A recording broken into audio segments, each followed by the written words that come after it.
What's up guys, today I'm going to show you how to make this cool transition like Gojo. So let's just get right into the video.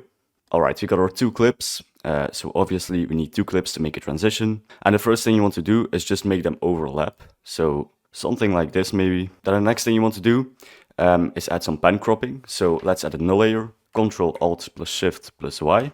Or you can also just go here, right click new and then null layer.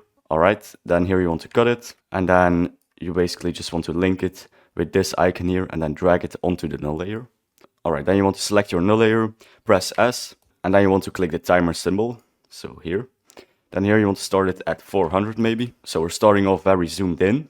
And then we can go to this timestamp where the clip starts, and we might go to 100, and then here we can go to the end, and here we'll put it to 600. And mind that I'm not doing it at the very end, because this is actually not the last frame, it's this one just before it. So the keyframe is not here, but just before it, so here, so we can still see the movement of that last frame. Alright, then let's hide our top layer for a second, so with this symbol. And then you just want to select all the keyframes, press F9, and then go into the graph editor. And then here you just want to make a basic graph that looks like this. So firstly, we're zooming in very fast, and then making it go slower and slower. And then we can zoom it in very fast as well, like this. So now, as you can see, it's very important that our characters are almost completely out of frame. Now they're not completely out of frame, so later we'll just fix that, but this is definitely enough. Alright, then for the next clip, let's unhide it, and then let's make another null layer and cut it to the right length. Alright, and here the same thing, you just want to link them, and then here you can start off at 100, and then just make it zoom in like this. So maybe 130, and then let's delay it a little bit, like this, and then let's end it off at 100 again. Alright, select them all, F9, and then go into the graph editor. And then here you kind of want to do the opposite. So you could start off like this, and then make something like this. But since our transition will also take some time to make this clip appear, we'll just set this one to be a little slower, so it looks something like this. And later we can just tweak it if we still don't like it. So for now, it's pretty good. Alright, so then what you want to do is go to our first clip, select the null layer of that, and then select the layer below it while holding Shift. So you select them both, and then you want to hold Ctrl plus C and Ctrl plus V, so you just copy them.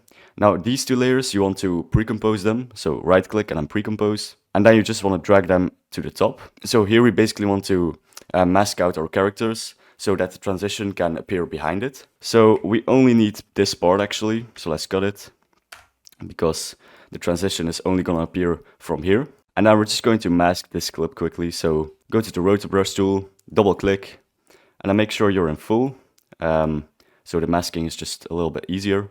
And then just draw on them and make sure you got everything, so including these small parts. Alright, so that's pretty good. And now you can just press space, and rotor brush will just do everything automatically. Alright, perfect. Then very important is to press freeze, so this will basically make sure that if you preview it, it won't need to reload every time. And I can just close this one. Alright, you can go back to the normal tool as well. And as you can see, our second clip appears behind the two characters, which is pretty good. Alright, then the next effect you want to add is CC Light Wipe. And as you can see, if you change this value, we can see kind of like a transition happening. We want to reverse it, so select this option. And now you can just set it to something like this, so we can see what we're working with. Now, the next thing is to change the intensity. So it's set to 100 now, but maybe like 70 is already enough. So this is kind of how Gojo did it. Maybe like 75, but a setting that I really like is this color from source. So if you enable it, you can see it also gives this really interesting look. And later on, I'll show you the end result with this look as well, because I think it also looks really good, but let's just disable it for now. So now let's animate it. So let's animate the completion and then press U. And then here you just want to set it to 100. And then here towards the end, you want to set it to 0. So now you got something like this. All right, then you can also just select them all, press F9, and then make a little graph. So maybe we want to make it a little bit smoother, like this. Alright. And now, as I told you before, we want the characters to basically go out of frame completely. So let's just press S on this top layer, and then animate it, and then let's just bring them out of frame completely. So scale them up, and then select them all, F9, and then we just want to make it a little more smooth. So make a graph like this. Alright, we can bring this keyframe a little more to the beginning. And then obviously fix the graph. Alright, let's just keep doing it until it looks smooth. So I'm basically trying to align the outline of the circle with the characters just a little bit so it matches. So for example like this. Alright, that's honestly perfect, so I'm going to keep it like this. Now that's basically it, but as I told you before, we can also change this setting to enabled, and I honestly like this a lot more. So as you can see, it looks like this, and it's also kind of like a pretty cool transition. Maybe up the intensity a little, like 90, and then as you can see, it just gives this really interesting look. But obviously, if you want to do it exactly like GOJO, then disable the setting and just choose an intensity that's not too intense. So 75 was fine.